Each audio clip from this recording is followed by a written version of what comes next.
empecemos a ensayar de vuelta. Ahí estamos. Bueno, buenas tardes a todos.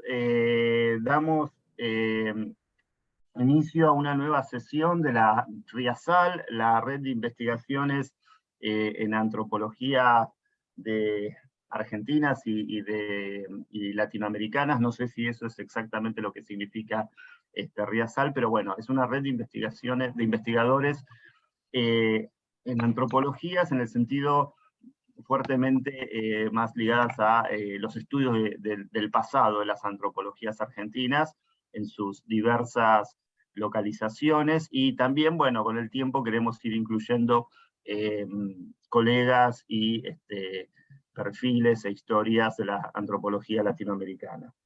La red está funcionando desde mediados, fines de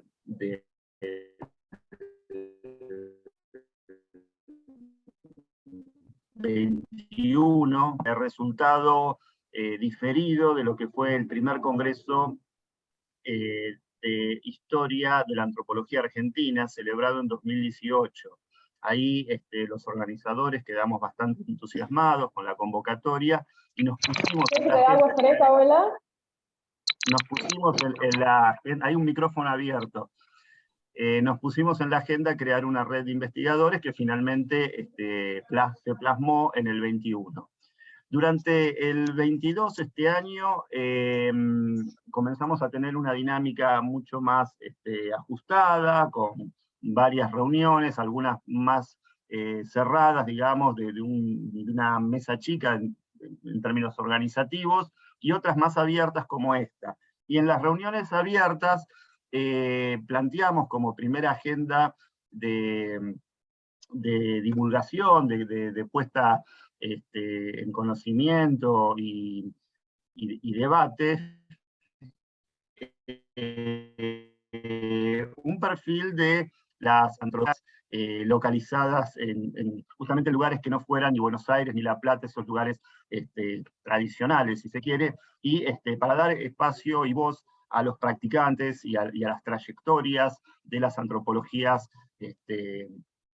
concretamente las antropologías de Tucumán, que fue la primera participación de Sergio, seguida por Córdoba con la participación de Mariela Zavala, Salta con José Miguel Naharro, que también acá está presente, y esta sería la cuarta sesión, digamos, el cuarto encuentro de esta serie, que estamos muy agradecidos a Lidia, que a través de las gestiones de Gastón haya tomado la posta para contarnos un poco la trayectoria de Misiones, qué significa hacer, como dice el título, hacer antropología en o de Misiones. La vamos a escuchar. Brevemente también quiero presentarla. Voy a básicamente leer lo que ella envió de su currículum. Actualmente, y también desde hace un tiempo atrás, ella ha venido desarrollando investigaciones, Lidia ha venido desarrollando investigaciones sobre áreas de género y sexualidad en el campo de la salud y el trabajo femenino e infantil, en poblaciones en situación de pobreza, en áreas urbanas y rurales. Tiene una larga experiencia en trabajos etnográficos de larga duración, y también una larga experiencia, que creo que esto es una marca de la antropología misionera, ya nos comentará sobre eso Lidia, en consultorías, ¿no? En general y en particular, vos te has dedicado a las consultorías en temáticas de violencia sexual y de género, salud reproductiva, organizaciones comunitarias, etc.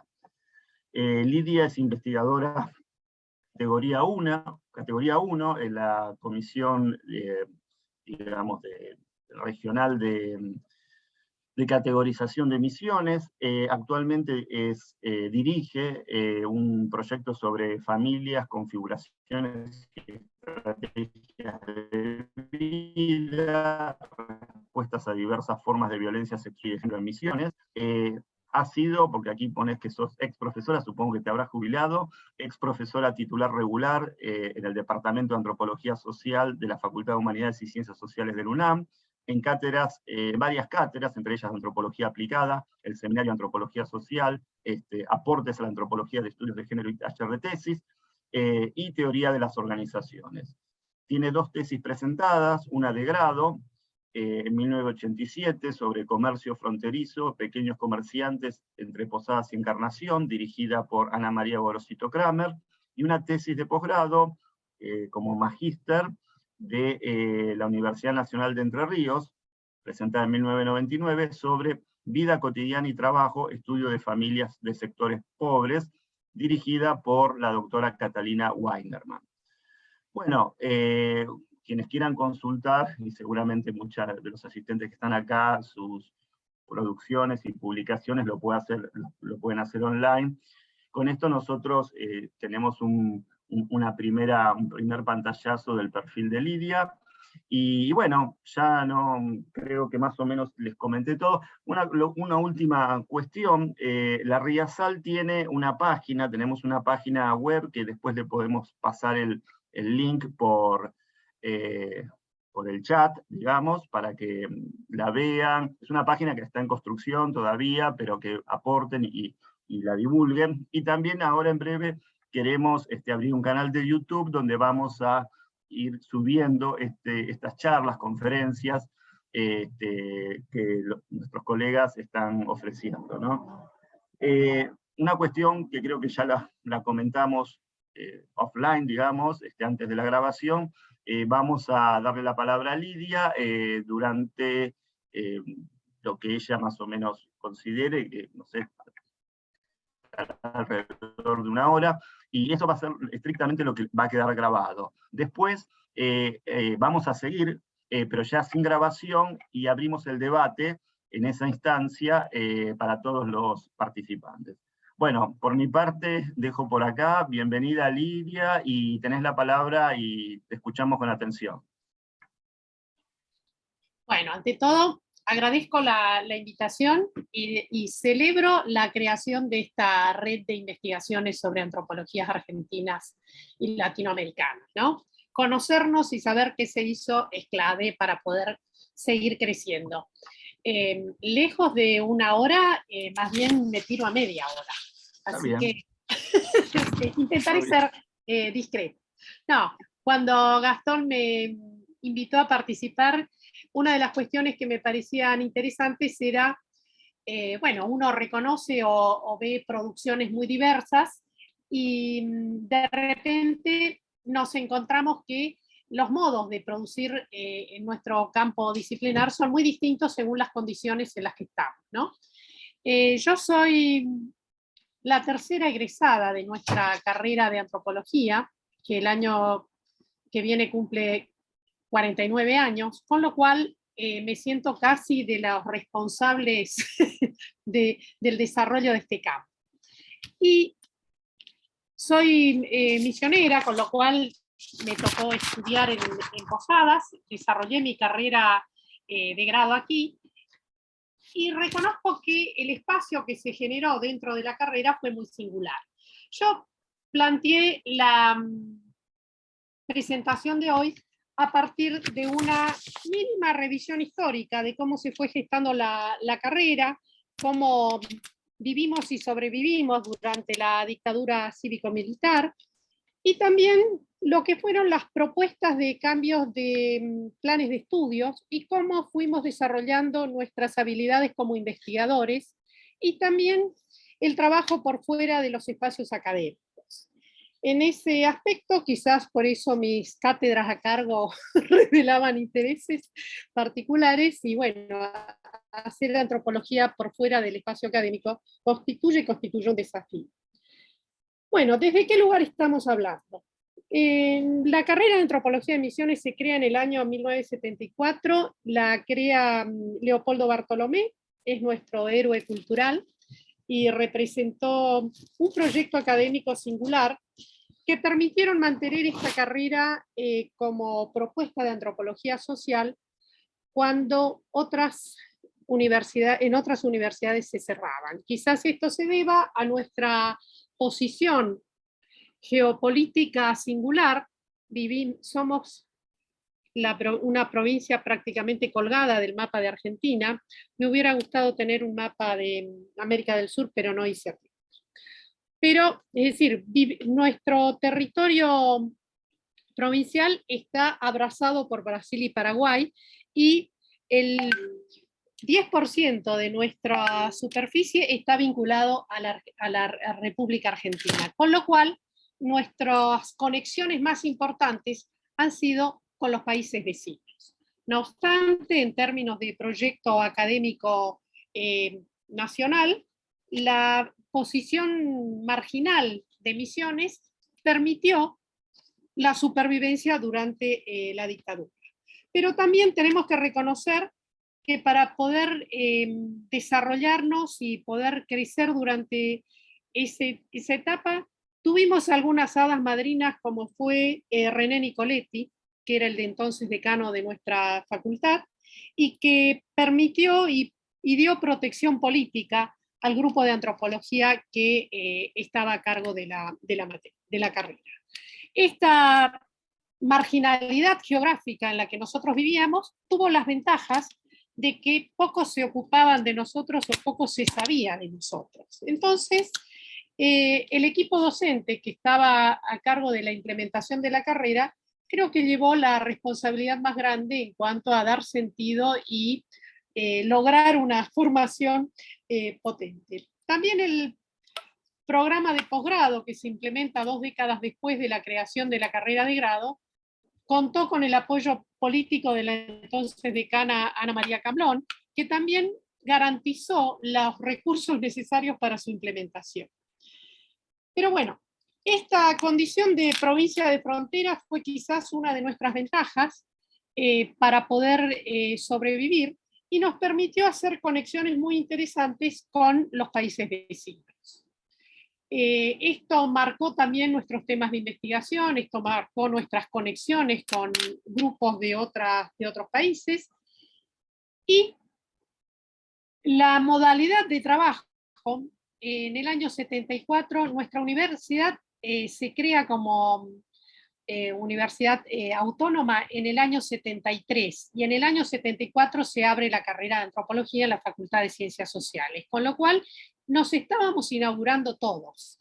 Yo ingreso en el año 78 y Carlos Serrán era el secretario académico de la facultad, y era una persona muy respetada y muy querida dentro de nuestro espacio. Otra persona también importante para sostener el espíritu de cuerpo y garantizar calidad académica como director de la carrera fue Carlos Ocada, un sociólogo que había estado preso y después exiliado en México, que cuando vuelve también participa del proceso de normalización en la etapa de democratización de la universidad. El grupo de antropología era un grupo muy pequeño. Nosotros, los inscriptos en cada cohorte en la década del 70, no superábamos las 30 personas. Esto hacía que la vinculación entre los estudiantes y con los grupos docentes fuera muy fluida.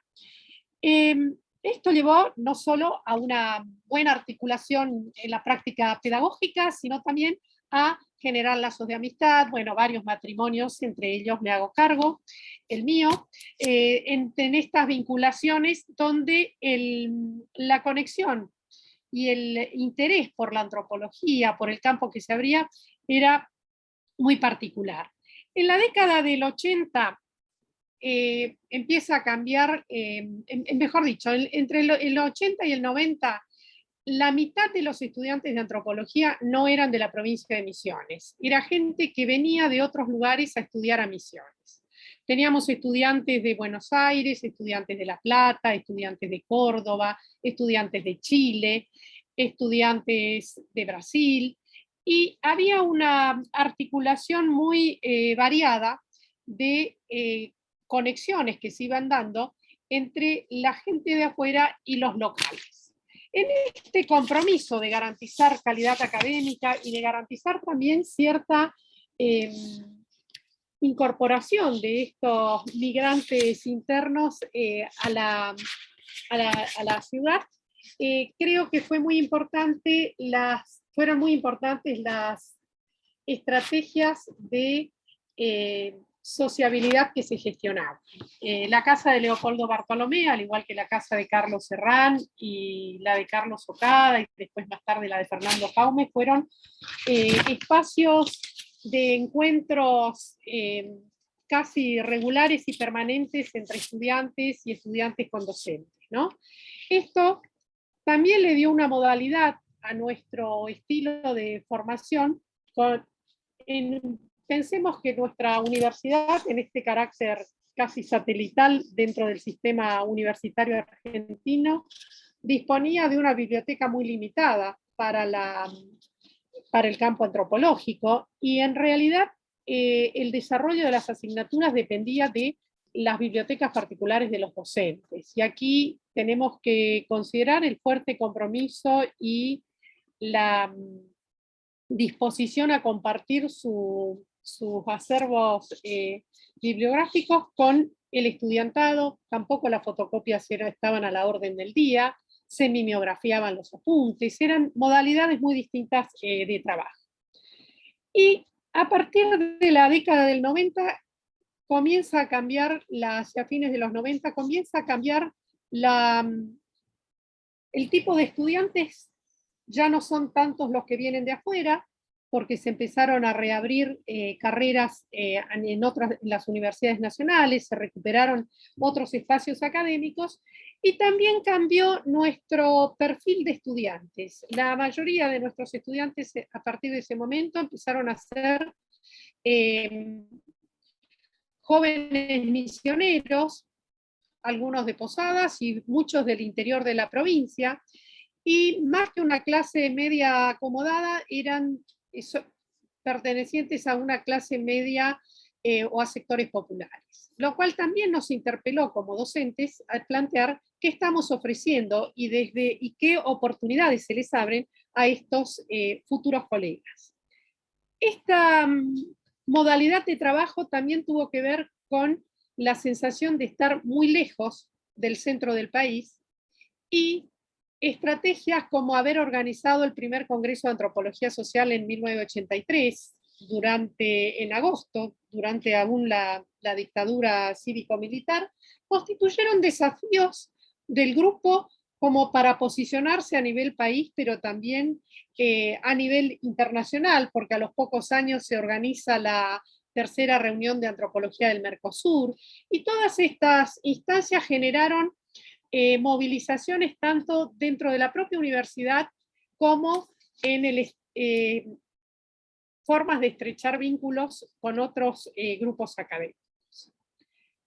Esta integración que nosotros fuimos logrando a nivel regional con Paraguay y Brasil se tradujo también en temas y intereses de investigación singulares, ¿no? Nuestro plan de estudios del año 74 era un plan que tenía 30 materias, eran todas anuales,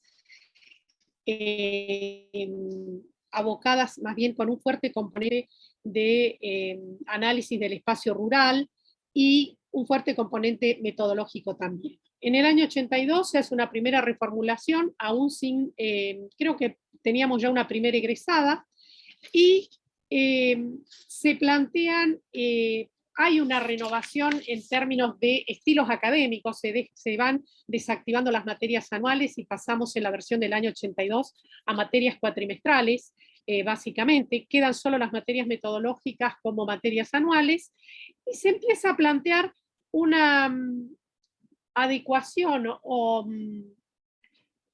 mayor ajuste en cuanto a los temas que se desarrollaban en las materias y los problemas que atravesaba nuestra propia sociedad. Entonces, quizás el plan de estudios del 82 tuvo la ventaja de abrirnos hacia otros campos.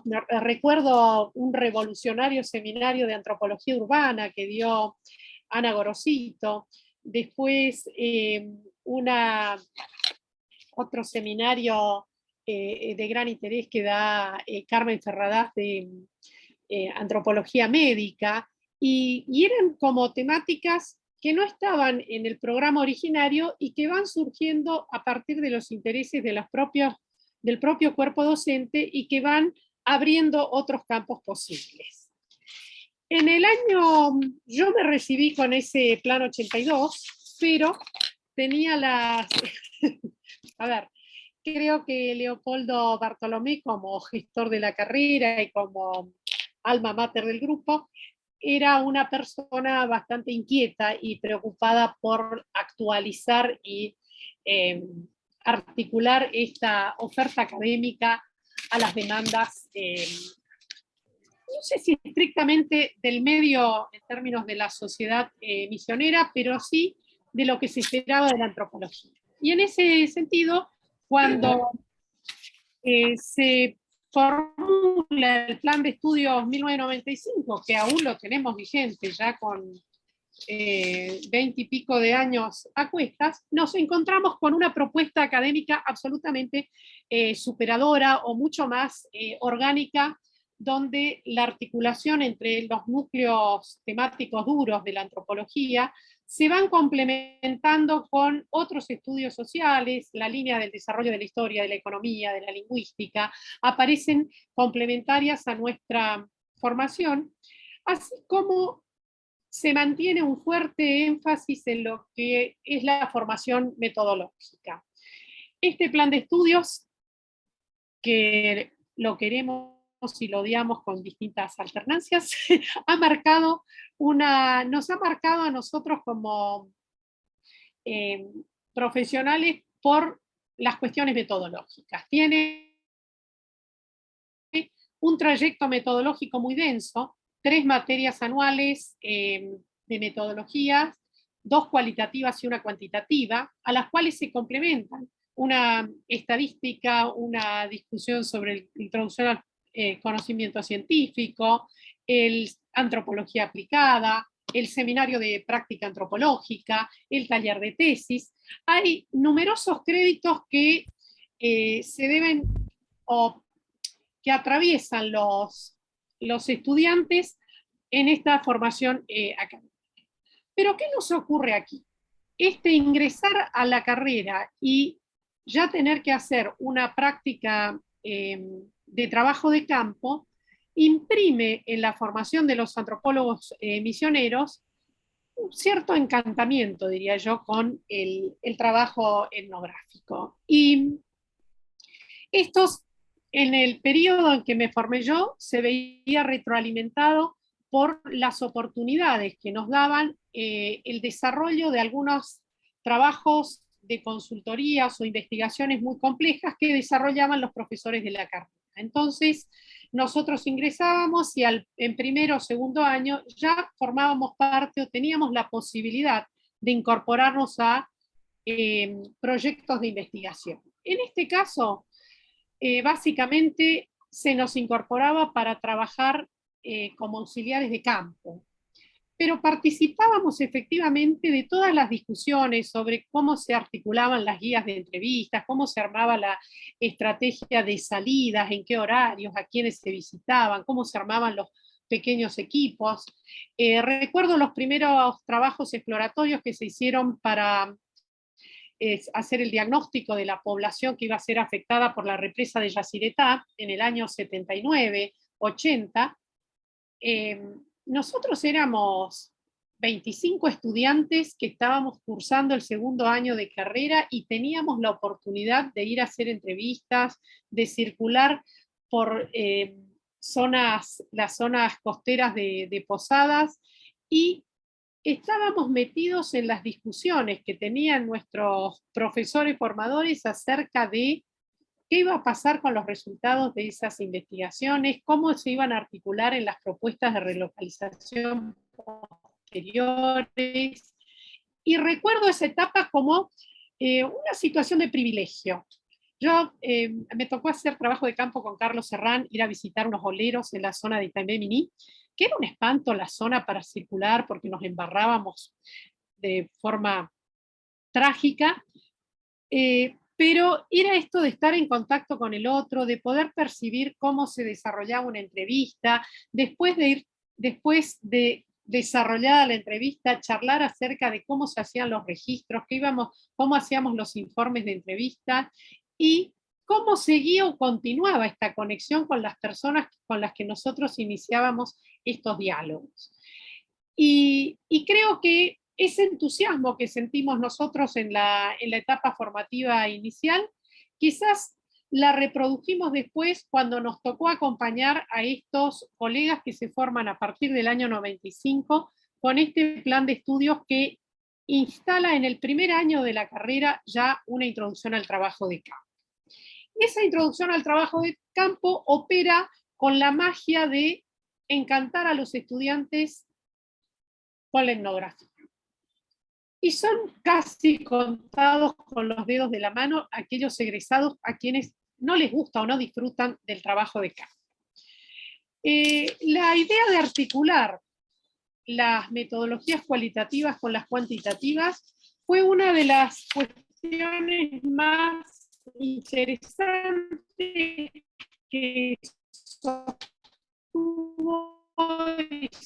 mantuvo. Una materia de estadística, una materia de elementos de lógica y matemática eran un verdadero espanto. Pero quizás con los años fuimos aprendiendo por qué estas materias requerían o nos permitían incorporar habilidades y sistematizar cuestiones que más adelante nos iban a ser de gran utilidad.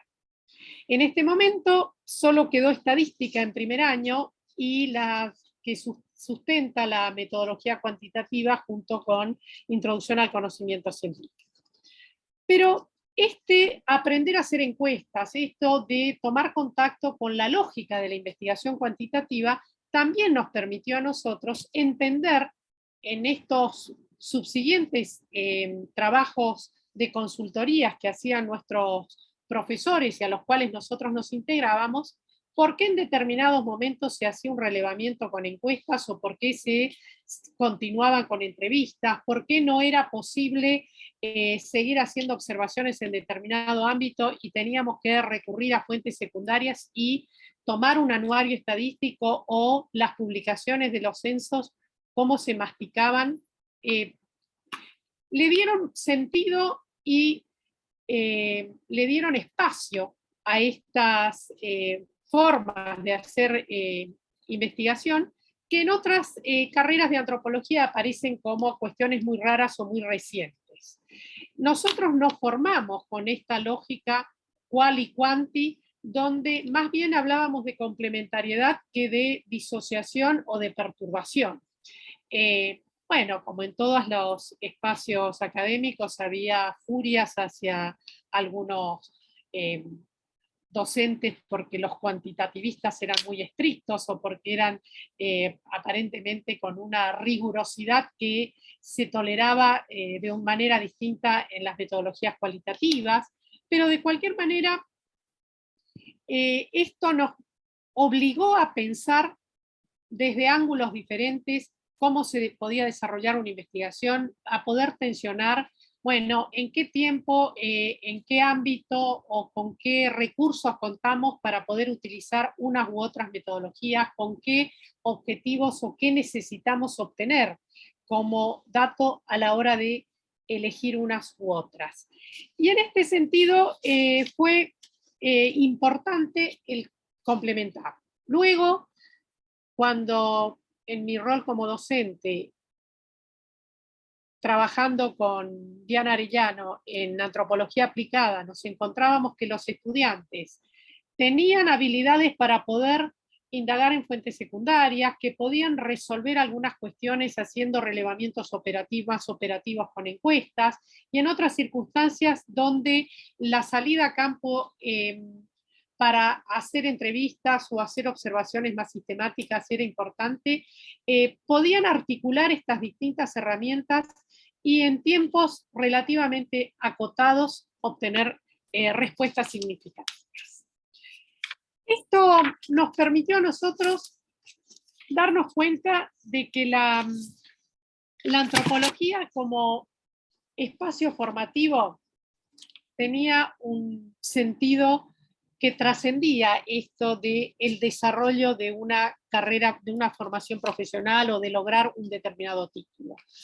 Ese proceso formativo, con una práctica de campo y en investigación tan potente, nos hizo llevar también al compromiso de ver qué hacemos con los resultados de estas investigaciones y por qué necesitamos producirlos. Entonces, se fue gestando un compromiso donde la producción científica no se hace en el aire, se hace con algún propósito o remite a algún fin.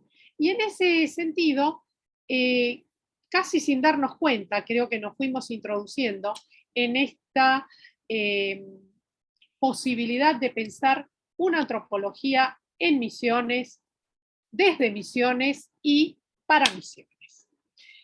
Y probablemente sean pocos los ámbitos o sean pocos los espacios en los cuales hemos salido a hacer investigaciones por fuera del ámbito regional.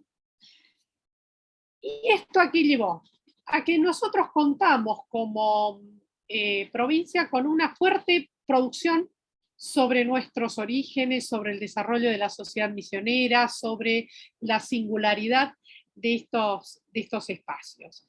Y no solo en función de qué conocimientos fuimos gestionando, sino también pensando para qué los fuimos gestionando, cómo ponemos en circulación estos conocimientos.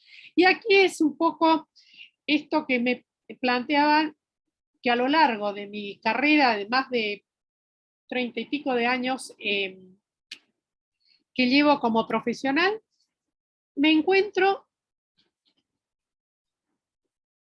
que responder a esta preocupación de hacer investigación en serio, pero hacer una investigación potente cuyos resultados puedan ser útiles para modificar aquellas cosas que nos preocupan, se constituye en un compromiso como profesional y como docente.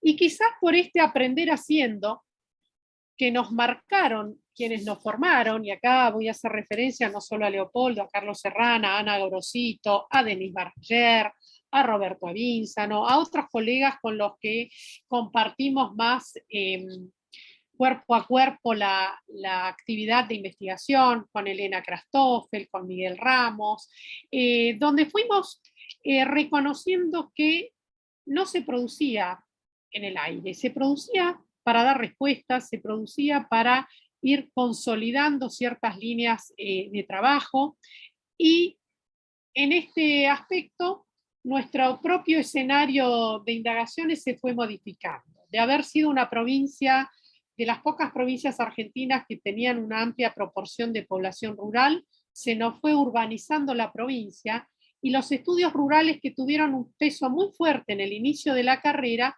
fueron como complementándose y perdiendo peso con respecto a los estudios urbanos. Quizás esa experiencia del proceso de relocalización de gran parte de la población de Posadas por la construcción de la represa de Yacyretá obligó a nuestra comunidad académica a repensar otras estrategias.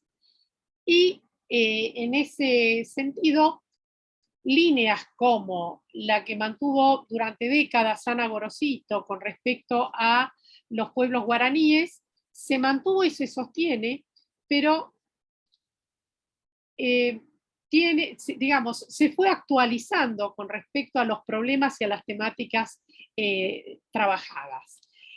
Cuando yo me articulo con un grupo, pocas antropólogas éramos, creo que 3, con Liliana Ceró, a trabajar en las cuestiones de género, y eran los estudios sobre la mujer a fines de los 80, nos encontramos que había vetas de investigación que no eran prioritarias para el núcleo duro de nuestros profesores formadores, pero sí se habilitaban los espacios para hacer otro tipo, para trazar otras líneas.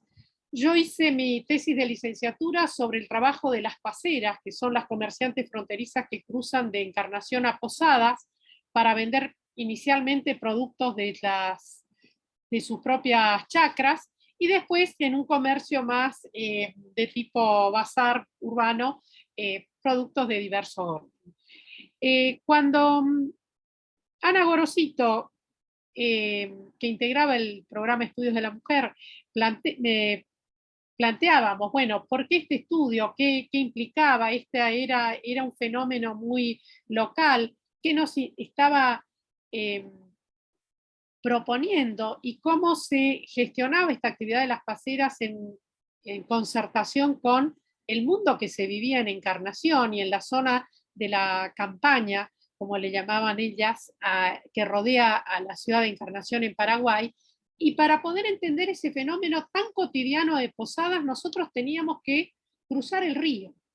Y todavía no estaba construido el puente internacional, y nos encontrábamos ante un fenómeno que tenía aspectos vinculados a la cuestión estrictamente económica o comercial, pero también cuestiones vinculadas a las cuestiones de género, al trabajo femenino, a cómo aparecían estas actividades singulares en este campo. Y a veces diría casi que discurriendo y discutiendo sobre por qué se te ocurre este tema, por qué vas a trabajar tal línea o por qué van a seguir en tal o cual espacio de investigación, no siempre contábamos con el apoyo de la plana mayor, pero siempre alguno de ellos nos abría el espacio como para meter temas quisquillosos, que después, bueno, se fueron instalando como temas de mayor interés. Tuvimos durante el inicio de la carrera una importante orientación con respecto a las líneas de investigación.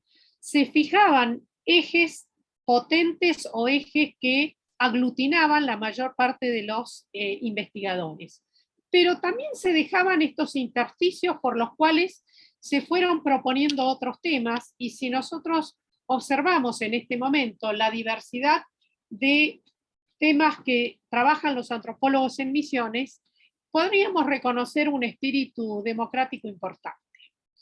Pasamos, recupero básicamente mi propia trayectoria como investigadora, donde el trabajo femenino fue una de mis preocupaciones, pero también las cuestiones de salud, las cuestiones de violencia. Volvemos hacia la cuestión de salud sexual y reproductiva, la sexualidad se reinstala, las discusiones en torno a las familias. Vamos como circulando por distintos campos temáticos, quizás en búsquedas personales, pero que también responden a otras conexiones de tipo, diría, de militancia política y social. Cuando Ana Gorosito, Liliana Ceró y yo integramos el programa Estudios de la Mujer, contemporáneamente al momento en que se estaba gestionando el posgrado de Antropología Social, éramos casi unas antropólogas exóticas que nos ocupábamos de temas que no eran los nodales de nuestra comunidad científica. Pero no nos castigaron en el sentido de rechazar nuestras propuestas y demás. Manejábamos como caminos paralelos, y nosotros estábamos muy comprometidas en el desarrollo de las políticas públicas orientadas hacia el colectivo de mujeres, pues se había creado en la provincia el Ministerio de la Mujer. Y nos parecía importante aportar desde el espacio académico elementos para que esas políticas fueran lo más precisas y ajustadas posibles. Y esto nos obligó a entrar en conexiones con espacios de gestión de políticas públicas muy potentes, como era el Consejo Nacional de la Mujer, el Ministerio de Trabajo de la Nación, aparecían el Consejo Federal de Inversiones, aparecían líneas de financiamiento que se potenciaban y que nosotros, siendo un grupo de investigación de la universidad articulados con el gobierno provincial, podíamos gestionar fondos, pero sobre todo generar recursos o resultados que pudieran entrar en en juego rápidamente en la gestión o en la gestación de esas políticas públicas. Y esto fue algo que nos preocupó siempre y que acompañó estos distintos espacios académicos. El poder articular una producción científica potente en respuesta a demandas o necesidades que se planteaban desde el espacio político de la gestión del gobierno tanto provincial como del gobierno local. Esto nos llevó también a pensar cómo nosotras antropólogas nos posicionábamos y trabajábamos para cualquier gestión de gobierno.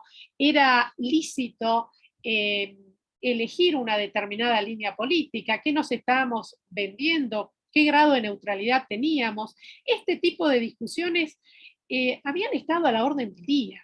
¿Por qué? Porque también cuando trabajábamos en las consultorías para la entidad binacional Yacyretá, el primer cuestionamiento era que estábamos en un periodo de la dictadura cívico-militar y la EBI estaba administrada por gente de las Fuerzas Armadas.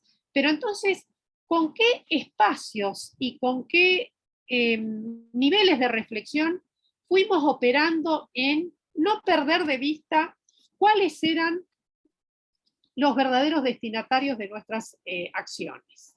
Y así como pensar en la población relocalizada en la década del 80 era pensar en que los posadeños que vivían en la costa del río no se quedaran sin ningún recurso y que pudieran capitalizar su forma de vida y defender cierto sentido de pertenencia en ese momento, así como luego el pensar en el espacio político que se abría al crear un Ministerio de la Mujer en la provincia y la posibilidad de articular con políticas nacionales que se estaban planteando muy potentes a nivel país, nos obligaban a esta reflexión sobre ¿para qué hacemos antropología?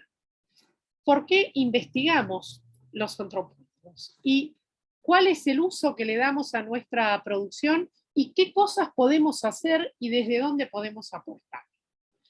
Reconozco que no fue fácil. Nos hemos peleado mucho, hemos discutido mucho, pero también esto nos permitió reubicarnos y llevar una vigilancia sistemática sobre qué estábamos haciendo. A veces cuestiones coyunturales, como fue el ingresar al mundo de la salud sexual y reproductiva, porque habíamos quedado descolocados políticamente en la facultad, y entonces una amiga de Santiago del Estero, nos propone participar en una consultoría sobre la salud reproductiva y las condiciones de trabajo de las mujeres, y entonces nos metemos en el mundo de la sexualidad y la reproducción, y ahí es donde reconozco que evidentemente nuestra formación inicial nos permitía ir abriendo estos campos y consolidando espacios de trabajo.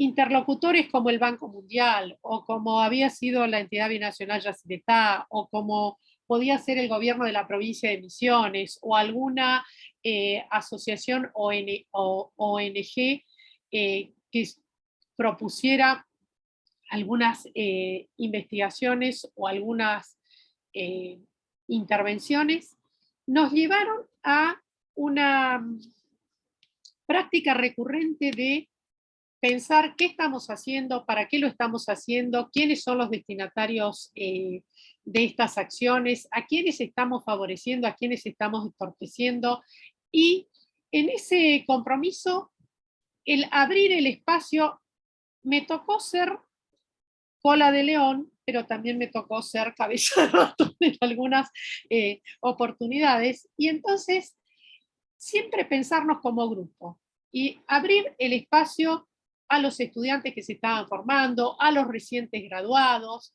y no solo del campo de la antropología. En este aspecto reconozco que todo el trabajo extraacadémico, pero también en términos de investigaciones en el espacio académico, el trabajo interdisciplinario siempre fue importante.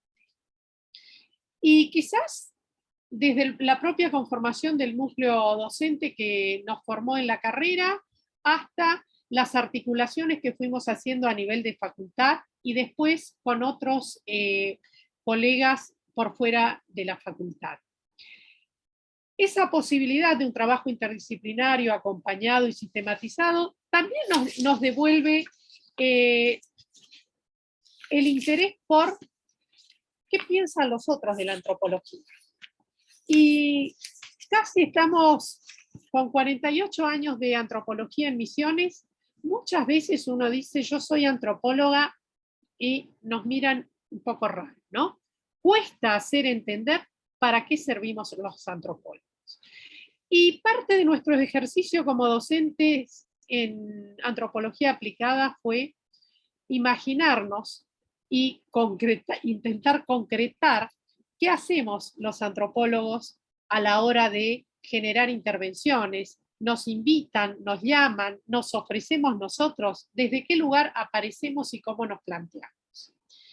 En estos últimos años mi trabajo no ha sido en consultorías puntualmente, sino más bien apoyo técnico a algunas organizaciones no gubernamentales con los temas de violencia o en temas de organización de grupos comunitarios. ¿Y qué nos encontramos ahí? ¿Cuánto de lo que nosotros sabemos puede servir para movilizar determinados recursos o puede permitirnos cambiar o mejorar las condiciones de vida de esos grupos? Entonces, el revisar desde discusiones teóricas hasta pensar estrategias metodológicas singulares y pensar en los efectos que tiene nuestra intervención y en la proyección que le podemos dar a esas intervenciones. Creo que gran parte del valor de nuestra formación como antropólogos aquí es el poder imaginarnos distintos escenarios de acción, pero disponemos de herramientas fuertes en términos teóricos y metodológicos. Y quizás según la disciplina de cada uno logremos una mayor o menor productividad. Se me ocurre compartir algunas cuestiones, pero dejo abierto este espacio.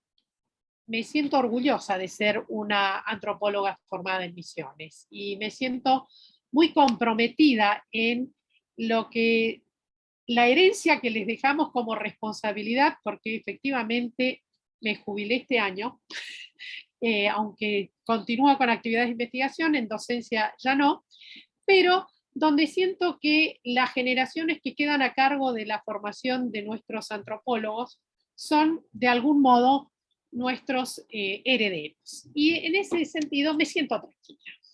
Muchas gracias. Bueno, excelente, Lidia, muchísimas gracias.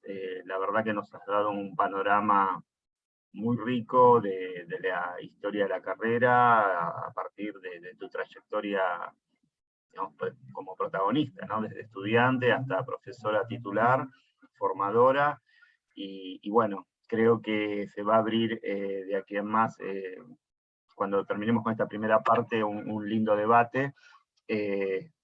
Así que si les parece, podemos finalizar este primer momento de la charla de Lidia y pasamos a la segunda instancia, ¿no?